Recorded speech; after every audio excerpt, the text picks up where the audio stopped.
انہوں نے آ کر کہا کہ میں دارالعلوم میں اپنے بچوں کو داخل کرنا چاہتا ہوں. پورا دارالعلوم دیکھا انہوں نے اپنے بچوں کو داخل کرنے کے لیے. آسٹریلیا کی فیملی تھی, بہت پرانی بات عرض کر رہا ہوں. میں تو کہتا ہوں ان علماء کرام کو تو گولڈ میڈل پہنانے چاہیے ان حالات میں, جبکہ تعلیم آج کل بزنس ہے. آج غریبوں کے بچے, متوسط گھرانوں کے بچے بھی اپنے بچوں کو اعلیٰ تعلیم نہیں دلوا سکتے. میں نے والد صاحب کی یہ بات دیکھی, اور یہ ہمیشہ جملہ بہت فرماتے تھے, کلام پاک کی آیت پڑھتے تھے, وَأَمْرُهُمْ شُورَىٰ بَيْنَهُمْ وَشَاوِرْهُمْ فِي الْأَمْرِ, اور اس طرح کے بہت ساری چیزیں وہ فرماتے تھے, اور فرماتے تھے مشورے میں برکت ہے.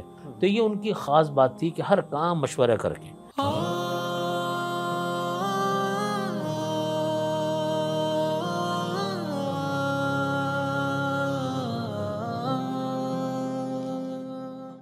علماء, طلباء اور خاندان اور عوام کے لیے کوئی, آپ اتنا عرصہ رہے, یہ ساتھ حضرت کا کمرہ ہے بالکل, اس ساتھ آپ کے, ان کے لیے کوئی ایسی نصیحتیں, ہدایات فرماتے تھے کہ علماء کو یوں ہونا چاہیے, طلباء کو یوں ہونا چاہیے؟ آج میں پڑھ رہا تھا کہ آپ سے وہ بہت محبت کرتے تھے. وہ کہتے تھے کہ جتنی محبت میں اپنے بیٹے زبیر اشرف عثمانی سے کرتا ہوں, اس سے زیادہ میں طلباء سے کرتا ہوں.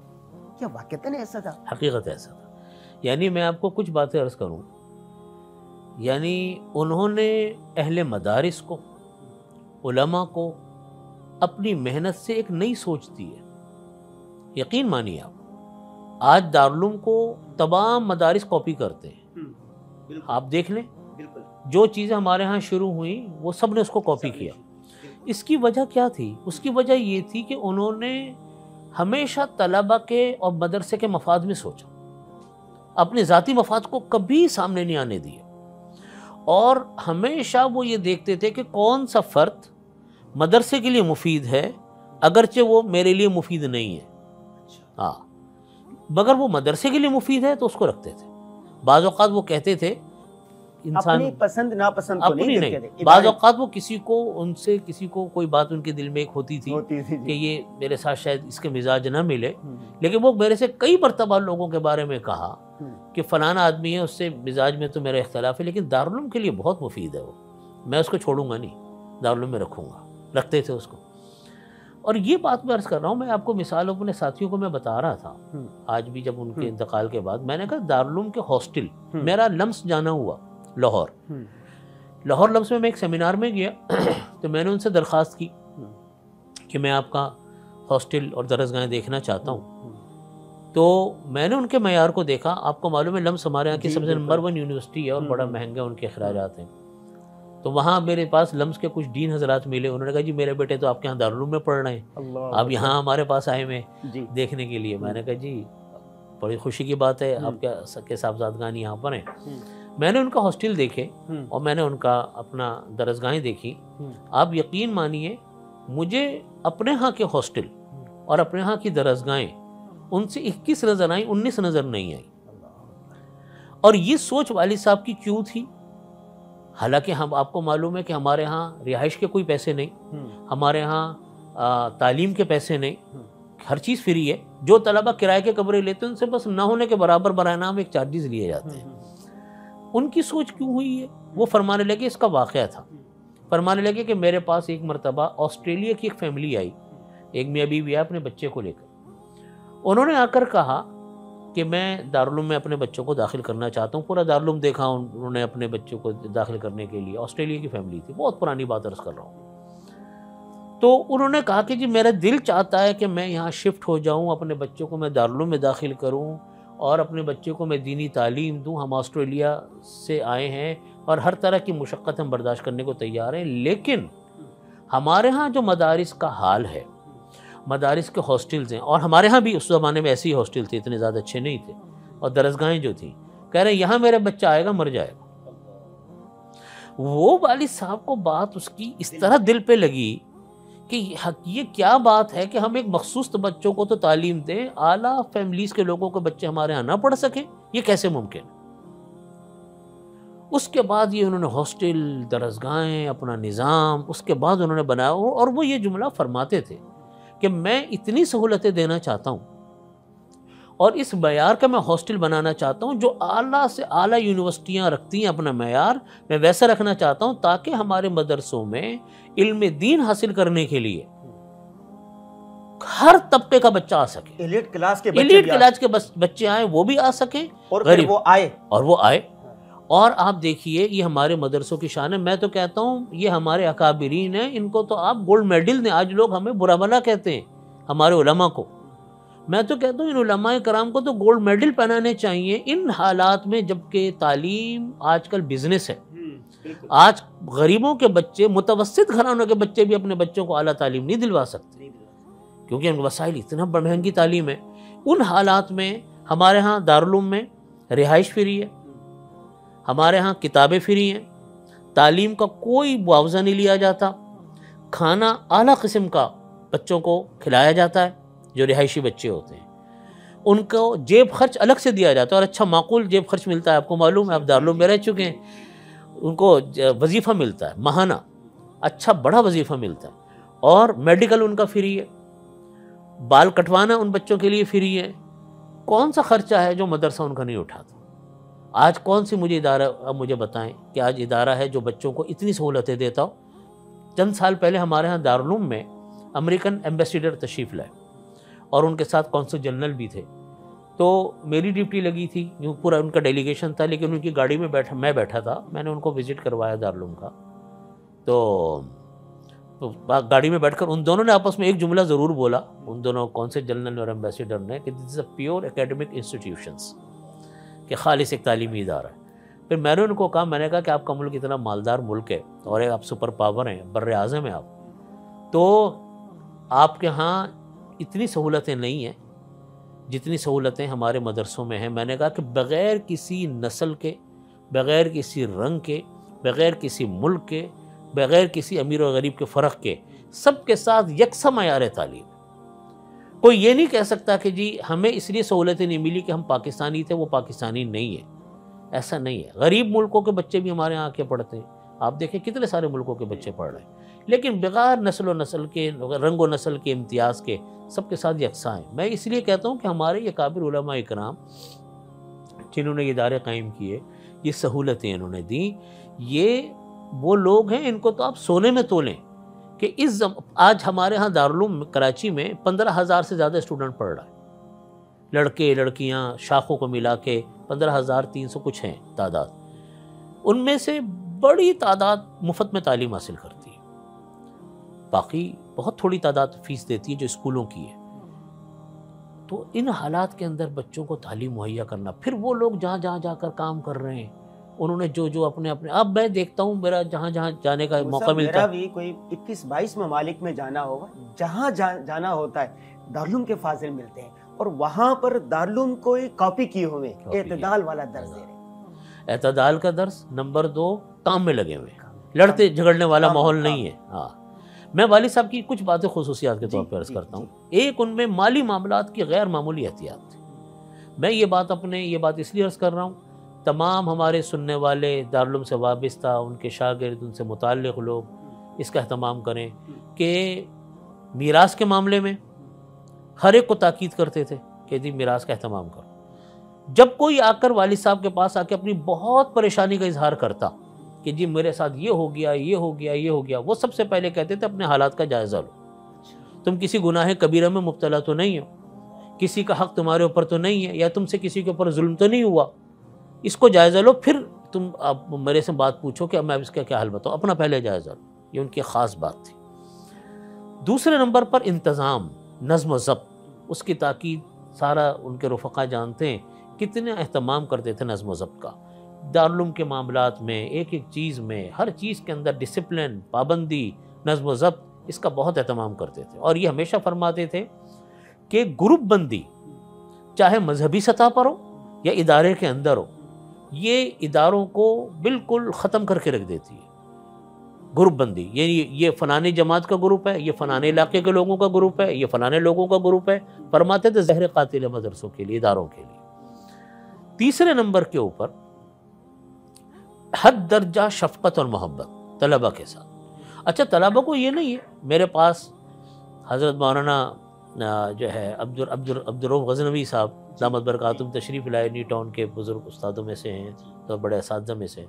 وہ فرمانے لگے کہ حضرت کا میں نے دیکھا، منتظم لوگوں سے لوگ خوش نہیں ہوتے، لیکن حضرت سے لوگ خوش بھی تھے، اور والد صاحب کو اندر سختی بھی تھی، ڈانٹ ڈپٹ بھی بہت کرتے تھے، جلال بھی بہت تھا، بہت ڈانٹ ڈپٹ کرتے تھے، اس کے باوجود طلبہ ٹوٹ کے محبت کرتے تھے۔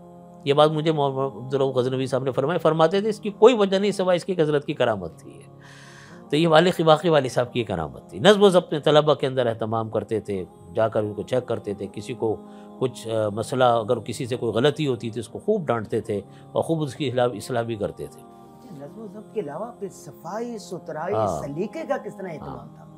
یعنی کوئی چیز دیکھ کر ایسا نہیں لگتا کہ یہ اچھا، یہ ایسا ہم نے سنا ہے، میں نے دیکھا نہیں کہ حضرت کو دیکھتے تھے کس چیز کو کہتے تھے کہ سلیم الطب آدمی کو صحیح نہیں لگ رہا، اس کو توڑو دوبارہ ٹھیک کرو۔ ہاں یہ ہے، یہ کرتے تھے وہ، ان کو ہمیشہ کہتے تھے کہ دیکھو بے ڈھنگا پن نہیں ہونا چاہیے، اچھا لباس میں، تعمیر میں، رکھنے میں، اس میں ہر کام سکون سے کرو، پلاننگ سے کرو اور اچھے طریقے سے کرو۔ اور فرماتے تھے کہ مہنگا کام کر لو، بار بار کا نقصان سے بچ جاؤ گے، یہ ان کا ہمیشہ سے تھا، کام اچھا کرواتے تھے۔ چوتھی بات میں نے جو والد صاحب کی محسوس کی کہ کوئی کام دکھاوے کے لیے کبھی نہیں کیا، میں نے کبھی ان کے اندر تصنع نہیں محسوس کیا کہ جی میری نام ہو جائے، میری شہرت ہو جائے، کوئی جملہ بول دیں، یہ کبھی انہوں نے نہیں کیا۔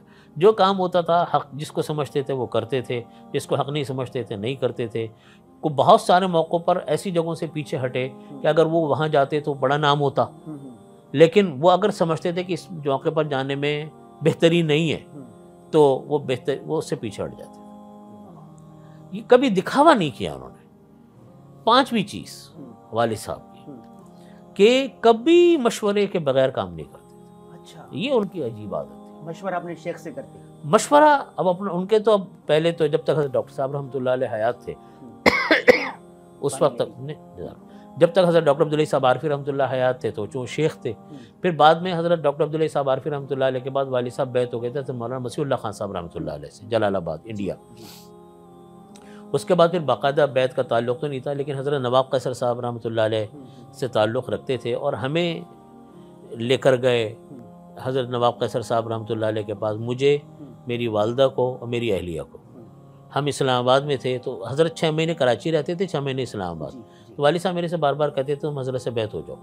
پہلے میرا اصلاحی تعلق حضرت ڈاکٹر عبداللہ صاحب عارفی رحمۃ اللہ علیہ سے تھا، بیعت نہیں تھا، اصلاحی تعلق تھا۔ پھر حضرت مولانا مسیح اللہ خان صاحب رحمۃ اللہ علیہ سے میں ان سے بیعت ہوا، پھر ان کے انتقال کے بعد پھر بیعت پھر باقاعدہ نہیں ہوا تو پھر حضرت کے ہاتھ پر بیعت ہوا، حضرت نواب قیصر صاحب رحمۃ اللہ علیہ کے ہاتھ، تو ہم سب کو لے کر گئے ان کے پاس۔ تو میں یہ بات، تو جب تک حضرت نواب صاحب رحمۃ اللہ علیہ حیات تھے تو پھر ان سے معاملات کرتے تھے، لیکن اپنے سارے معاملات میں حضرت مولانا تقی صاحب دامت برکاتہم سے ایک ایک چیز کے بارے میں مشورہ کرتے تھے، اور حضرت مولانا والد صاحب تو بڑے تھے نا، بڑا ہونے کے باوجود چھوٹے سے مشورہ، بہت پابندی سے، یہ ان کا خاص معمول تھا۔ اور حضرت مولانا تقی صاحب دامت برکاتہم والد صاحب سے مشورہ کرتے تھے ہر معاملے میں، چاہے ملکی معاملہ ہو، چاہے مدرسے کا ہو، چاہے ذاتی ہو، کوئی بھی مسئلہ ہو، جیسے گھر میں شادی بیاہ کے مسائل آ گئے یا دوسرے ذاتی نوعیت کے آ گئے، آپس میں تو ان کا ہر وقت کا تعلق تھا مشورے کا، ہمہ وقت۔ اور والد صاحب کا معاملہ یہ تھا کہ دارالعلوم کے معاملے میں کوئی بات نہ جلدی میں کرتے تھے نہ تنہا فیصلہ کرتے تھے۔ اس وقت موقع پر اگر مثال کے طور پہ حضرت مفتی تقی عثمانی صاحب اس زمانے میں بہت زیادہ سفر فرماتے تھے، بکثرت ان کا غیر ملکی دورے رہتے تھے، تو اگر وہ میسر نہیں ہے تو دارالعلوم کے سارے اساتذہ کو جمع کر لیے بھائی، اب جتنے بھی اساتذہ تھے سوائے حضرت مولانا صاحبان محمود صاحب رحمۃ اللہ علیہ کے اور حضرت مولانا شمس اللہ صاحب رحمۃ اللہ علیہ کے، باقی سارے ان کے شاگرد ہی تھے۔ اپنے شاگردوں سے اپنے شاگرد تھے، ہار نہیں سمجھتے تھے، کبھی نہیں، سوال ہی نہیں پیدا ہوتا۔ تعمیری معاملات میں اساتذہ کی ٹیم تھی، وہ سواری ٹیم لے کے ساتھ جاتے کہ بھائی یہاں یہ کھڑکی لگے گی تو یہاں یہ دروازہ لگے گا تو یہ الماری بنے گی، سب شامل رہتے، سب کو ساتھ لے کے چلتے تھے۔ تو میں یہ بات اپنے ساتھیوں کو عرض کرتا ہوں، یہ مسئلہ آج ہمارے ساتھ سب کے ساتھ ہے۔ ہمارے ذہن میں یہ بات ہے کہ چونکہ اگر ہمیں کبھی اللہ نے بڑا بنا دیا تو اپنے سے چھوٹوں کو تو ہم سمجھتے ہیں کہ مشورے کے قابل نہیں ہیں۔ میں نے والد صاحب کی یہ بات دیکھی، اور یہ ہمیشہ جملہ بہت فرماتے تھے، کلام پاک کی آیت پڑھتے تھے کہ وَأَمْرُهُمْ شُورَىٰ بَيْنَهُمْ وَشَاوِرْهُمْ فِي الْأَمْرِ، اور اس طرح کی بہت ساری چیزیں وہ فرماتے تھے، اور فرماتے تھے مشورے میں برکت ہے۔ تو یہ ان کی خاص بات تھی کہ ہر کام مشورہ کر کے، خود اپنی مرضی سے ایک دم فیصلہ کرنے کا ان کا مزاج نہیں تھا، چاہے دیر ہو جائے۔ جامعہ دارالعلوم کراچی کو یہاں تک پہنچانے میں حضرت مفتی رفیع عثمانی صاحب رحمہ اللہ کا ایک بڑا کردار ہے۔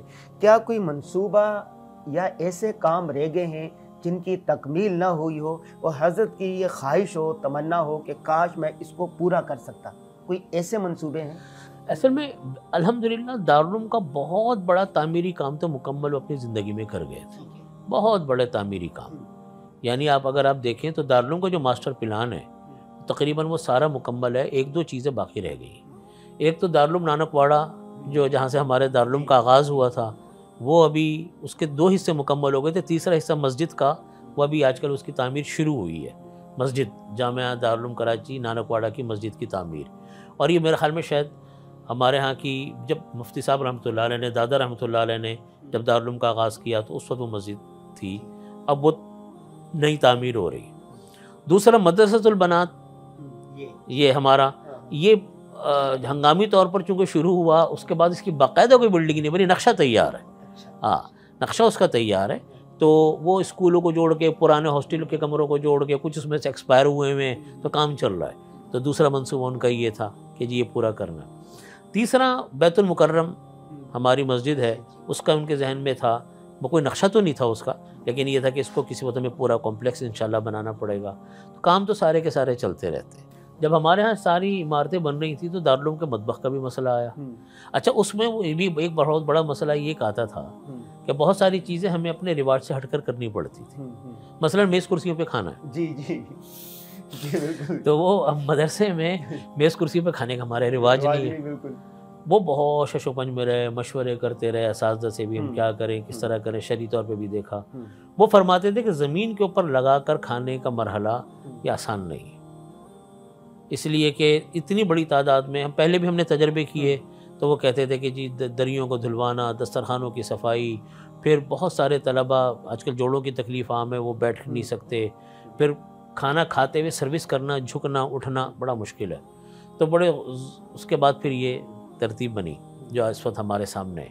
پھر جب دارالعلوم کے کچن کا مرحلہ آیا تو انہوں نے میرے خیال میں کوئی کچن نہیں چھوڑا جو مشہور اداروں کا کچن ہے جو جا کر مطلب پی آئی اے بہت بڑی مقدار میں کھانا بنتا ہے پی آئی اے کا.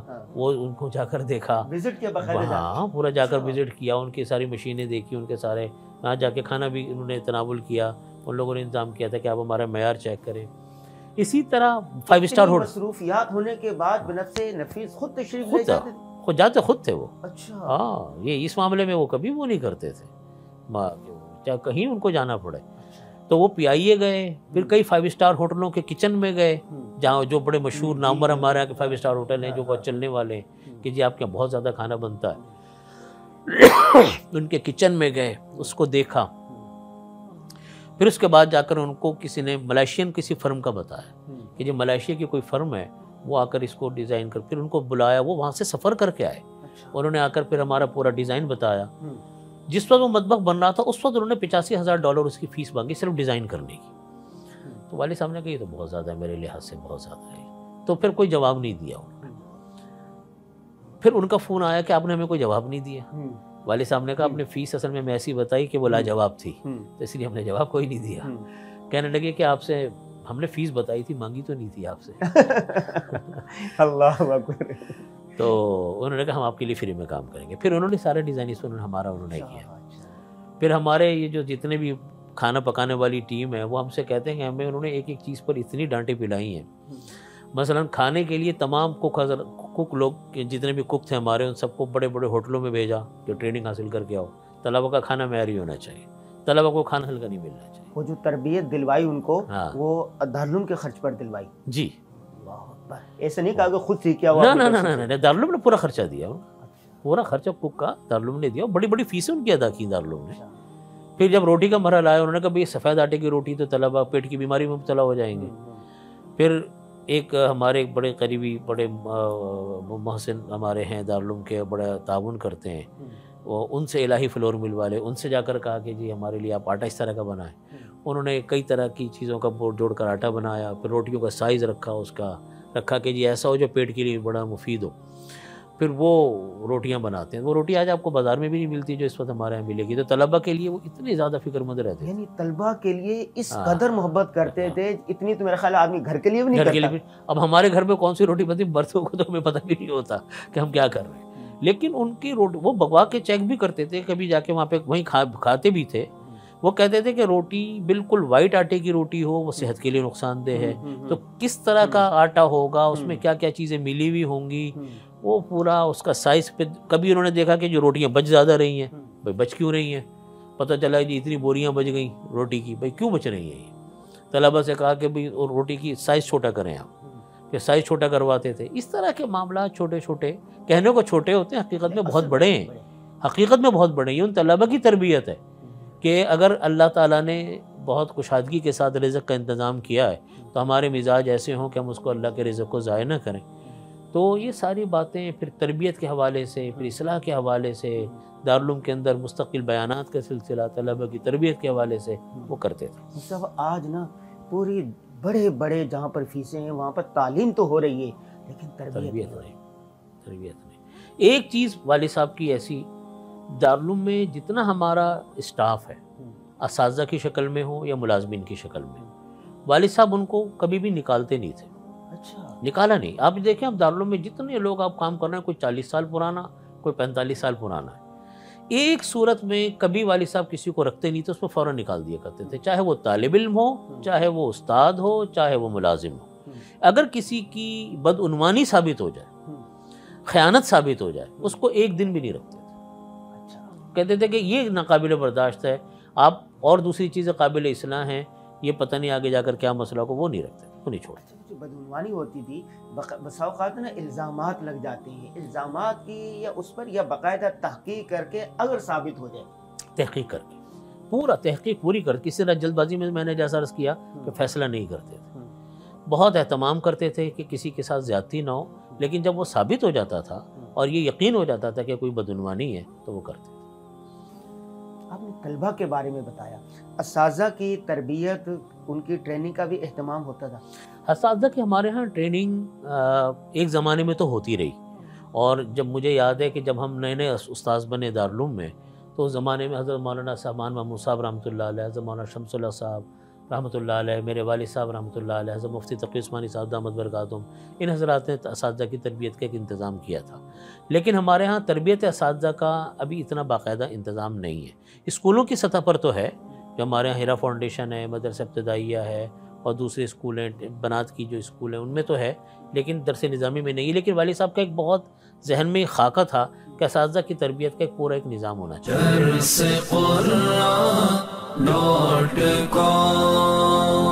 www.darsequran.com